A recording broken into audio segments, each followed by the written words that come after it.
Hey guys, welcome to the Techpoint Africa podcast. My name is Muiwa. And my name is Stage. So Femi and Emmanuel are a bit under the weather. They can't make the podcast recording today. We wish them well. If you are listening and you know them personally, reach out to them and tell them to get well soon. Of course, we're recording this remotely from different parts of Lagos, Nigeria. And if there's any noise you're hearing in the background, that's the noise of Lagos, Nigeria. The generator, power generators, because there's hardly any power most of the time. So you're hearing like a symphony of generators around. I don't know if there's noise in your own side. Heritage. Please bear with us. Yeah. Please bear with us. It's probably like music noise and all that from the streets, but yeah, we're good. Okay, that's cool. Yeah, so interesting stuff going on around startups and technology in Africa. But let's start on a lighter note. Yes. Heartbreak was trending on Twitter yesterday. Nigeria Twitter. Yes. People were sharing their breakup stories, relationship breakup stories. Their heartbreak And we stories. decided to jump on the trend. Yeah. Not relationship breakup. Sorry, relationship heartbreak stories. Yeah, and we decided to jump on it because we wondered, okay, if people have relationship heartbreak stories, then startup founders should also have investor heartbreak stories. And people shared a lot of. It was so funny. So many things that people shared.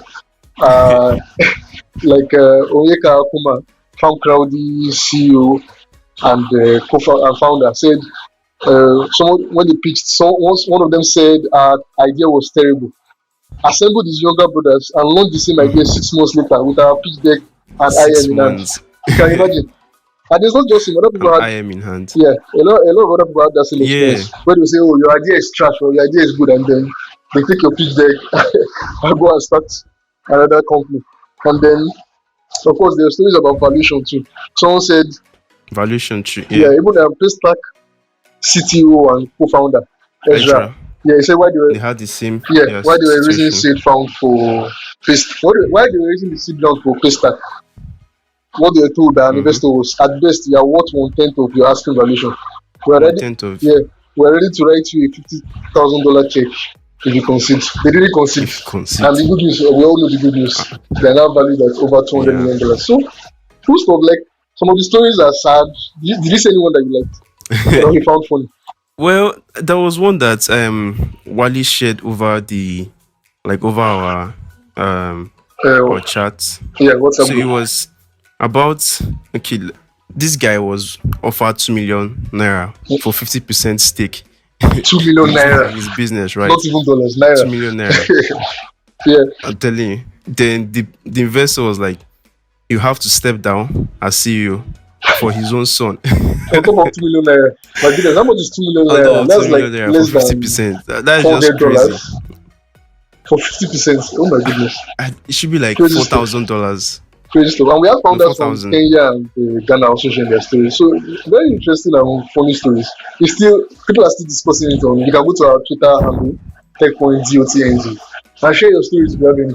Or reply, email us later. We'll put links to the tweets and the thread and everything in the description.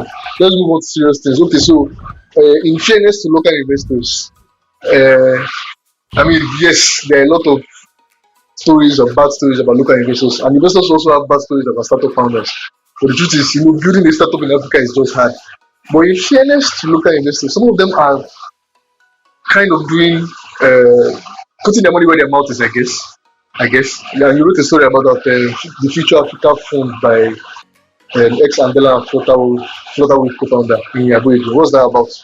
So Future Africa, so they call themselves a platform that provides capital, coaching, and community service for African startups and founders, right? Yeah. So it was founded by Yoluwa Aboyeji, the co-founder of Flutterwave and Andela, right? So he's not actively running any of them. Now he's focused on Future Africa. So, I mean, when he was at Flutterwave and Andela, he actively invested in some startups, right? Independently and with some other people. But it wasn't until January this year that they, made it a firm, like a VC firm, to actively invest in startups through the firm, not just their personal checks. So he did it with Andela co-founder too, and Andela co-founder Nadaya Negesi, who is also a co-founder of Eden Life, yeah. a concierge service in Nigeria. So since so back in January, right, when they first launched, so on their portfolio on their website, we saw that they had like 14 startups there, and that was before like the pandemic, struck.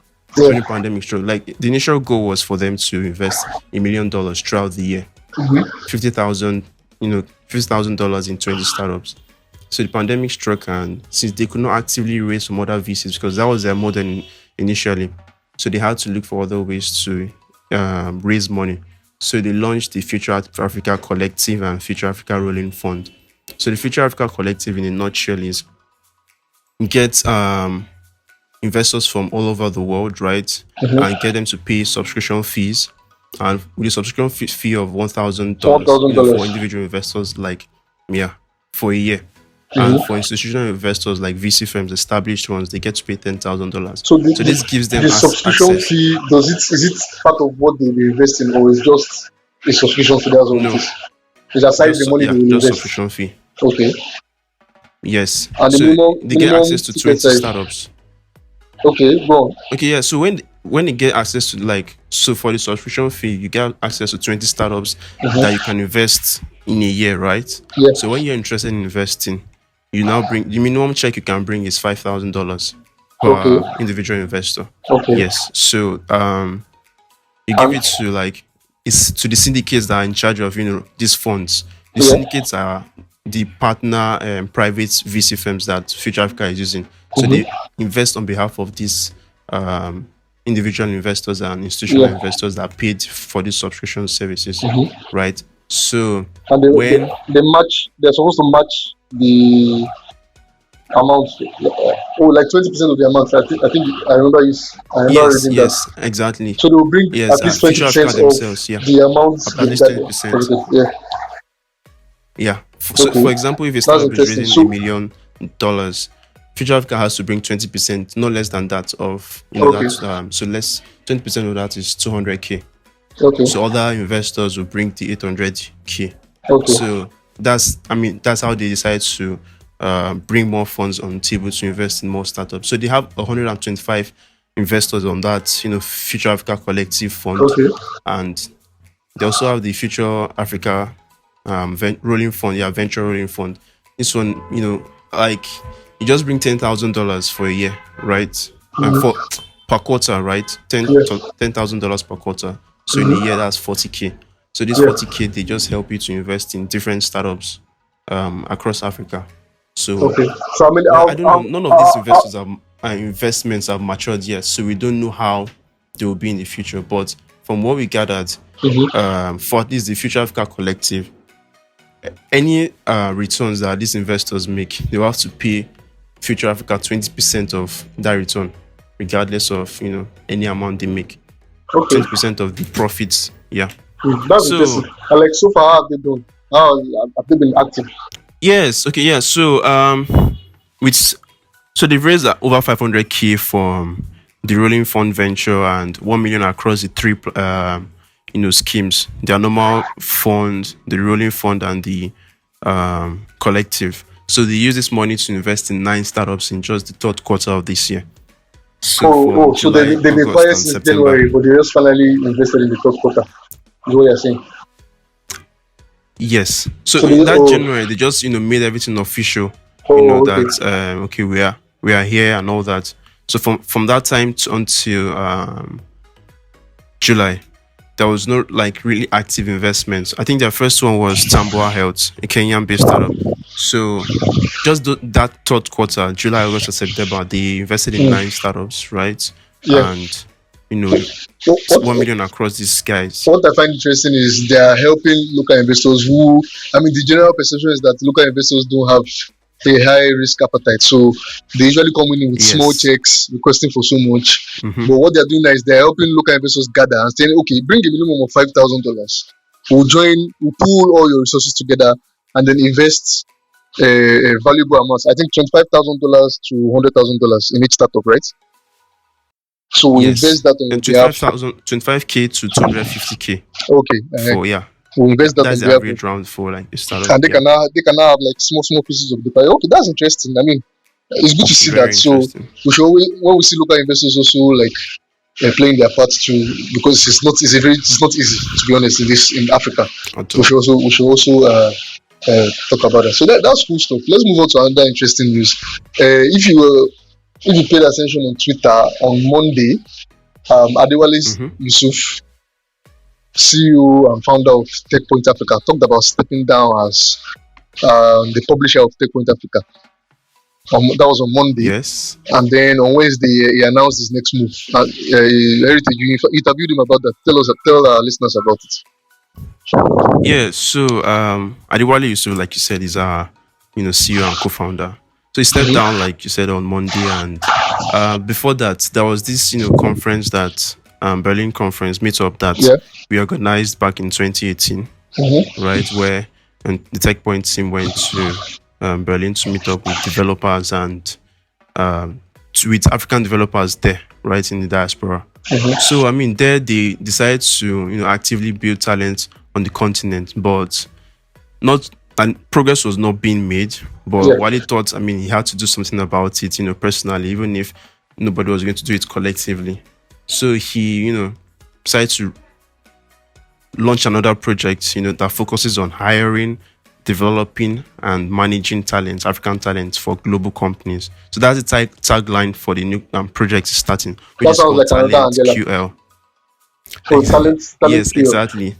Yeah. QL, yeah. So I mean, the QL I think is quiet location or something. So yeah, Talent quiet the location. first talent, yeah, quiet location. So it's in reference to where the first campus of the company will be in Ile-Ife, Osun State. So what Adewale and his co-founders, his co-founders Opeyemi, Awoyemi, the co-founder of Jobaman, and Sultan Akintunde, founder of Dev Career. So like Yeah. okay, Jobaman, like most of us know, is like Africa's largest online recruitment platform. So Yeah. Opeyemi has expertise in this like recruitment process, and Sultan on the other hand has expertise in the developer recruitment platform via Dev Careers. Dev careers. So Yeah. it's, I mean, like with their knowledge in the field and everything, it shows that okay, these guys know what they're doing, at least for now. They don't know what the future holds for them, but because like you said, it's like an Andela, but they're trying to set themselves apart in the sense that okay, so there's something they call the talent pipeline, where Yeah. like Andela now, okay, before Andela switched their model, what they did was to train junior developers and put them on a salary, right? Depending, even if they didn't get any work, but they were on a salary. But what TalentQL is trying to do is okay, they will liaise with companies and tell them that they will get them developers, right? But these companies will have to pay these developers, not TalentQL paying them. I only, yeah. So Yeah. they run a Yeah. 6-month program Yeah. with this company. Yes. So if the company wants to retain those developers, fine. But the money is not coming from TalentQL. What TalentQL is saying that these developers are in your pipeline. So should any senior developer leave in your company, or even junior developer, you can just pick one of these guys and replace them with, instead of looking to hire outside of pasting for Yeah. So vacant roles and all that. so You they're know solving the that. problem for both foreign and local tech companies that need, or any companies that Yes, need talent. Yeah. talent. Yes, exactly. So it would be impressive. I mean, interesting to see how they do going forward, because I mean there are like lots of people in this space, but I think the only thing that differentiates them is the talent pipeline stuff and the fact that they are not in Lagos. So that Lagos thing is a big factor to them. So they want to train developers, manage the ones outside Lagos first of all in Ile-Ife, right? Adewale said something about this opportunity, this talent. They moved to Lagos because of Lagos had the opportunities, but now seeing that okay, Ife might have these similar opportunities, they will stay there. So it's an interesting project from the way I see it for now. So kudos to good luck to him and his co-founders on this project. Yeah. Good luck to them. I really like the idea behind the I mean, it's not as rough or not as much hustle and bustle as Lagos. So the calmer life, Mm-hmm. There's good power, electricity compared to Lagos. There's no traffic. Cost of living is lower, so you have a higher purchasing power. And it will be interesting to see over the years what this will Exactly. do, whether it will attract more talent towards that area. Of course, the decision Mm-hmm. to set it up in Ile-Ife is also has to do with the school, OAU, the university, Obafemi Yes. Awolowo University, and all the universities all around Ife. So many universities. So interesting stuff. And we look forward to more stuff coming out. Yeah, let's go to another interview. Yeah, all we have today is good news, just good news. Okay, apart from the heartbreak stories, Kuda Bank, Yeah. the digital bank, raised $10 Yeah. million in seed investment. Seed. Seed, $10 million in seed. That has to be like one of the largest, if not the largest in Africa for a seed round. Yeah. I mean, in comparison to Paystack Series A of $8 million, we see that this is very Exactly, impressive. exactly. How do they do Yeah. it? I'm wondering, like, okay, first of all, what do they do? I know they're a digital bank. Yes. So there is this popular term being used to address digital banks. They call them mobile challenger banks, right? Yeah. So mobile challenger banks are like smaller digital banks that compete with already established banks without having a physical location. So Mm-hmm. they do almost everything that normal banks would do, but they don't just have any physical presence. Like you can't just go there and lay complaint and everything and do things that you normally do in a normal physical bank. Yeah. Every process they have is online. So you order for your cards online, you make payments online. So everything is completely online, right? So Mm-hmm. Kuda Bank started as Kudi Money in 2016.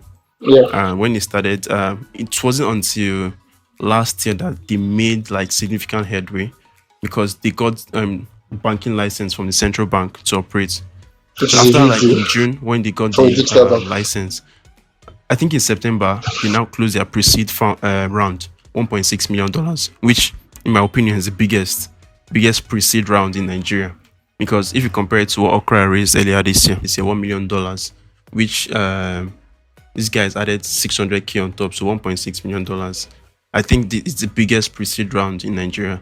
So I mean, after the pre-seed round, they partnered with some banks, right, to offer digital cards to their users. So the users could go to those banks, to their ATMs, and withdraw money. So GT Bank, Access Banks, any banks, all these banks are in Nigeria. So they do everything that normal offline normal banks would do.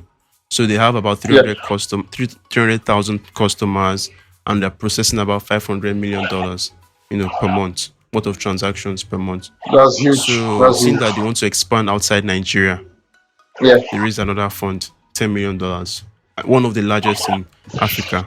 I mean, if we're counting the $40 million that Pound Pay Yeah. So raised last year. some people are arguing that Palmpay is actually the largest seed round, but I don't know if you could call that a seed round because at the time they launched with office space and stuff. I don't know if we could call it a seed round. Yeah, That's debatable. That's debatable. very Uh, debatable. I will join the party that says Kuda Bank is the largest seed round actually. Because Seed round. I really don't Yeah, know if I could call Kuda Palmpay's $40 million a seed round. I really a don't know. startup. Yeah, Yeah. I have no idea. But that's great stuff. I mean, So I mean, it's interesting that other investors that invested in other mobile challenger banks across Brazil, UK, and US also invested in Kuda, because I mean, we probably see the potential for them to become big. Maybe in the future, we might see these other challenger banks, for example, Nubank, Revolut, Chime, yeah, coming to expand and acquiring them like Stripe did Paystack. So yeah. it's another win for the fintech space in Nigeria. I'll say that. I mean, the fintech space is hot right now. Very Acquisitions, record-breaking funding raise, yeah, rounds, rounds. the darlings of the startup ecosystem in Africa right now. And of course, we now have beyond fintech startups, we now have the ones that offer the APIs like Mono and Okra. Yes, the So API. that's the Yeah, next thing now that is going on. I remember and you those did a are story doing about that. big We'll things put a too. link to that also in the episode. Yeah, it's good Yes, news. I mean, this is just a reminder that the Nigerian youth are not lazy. The African youth are not lazy. at And all. with the right environment, innovation, and all of that, Oh, we thrive. do great things. So congrats to Kuda Bank. the co-founders, Babs Ogunde and Mustafa Mosti. Yeah. Yeah. Congratulations to them. That's great news. And really, really great news.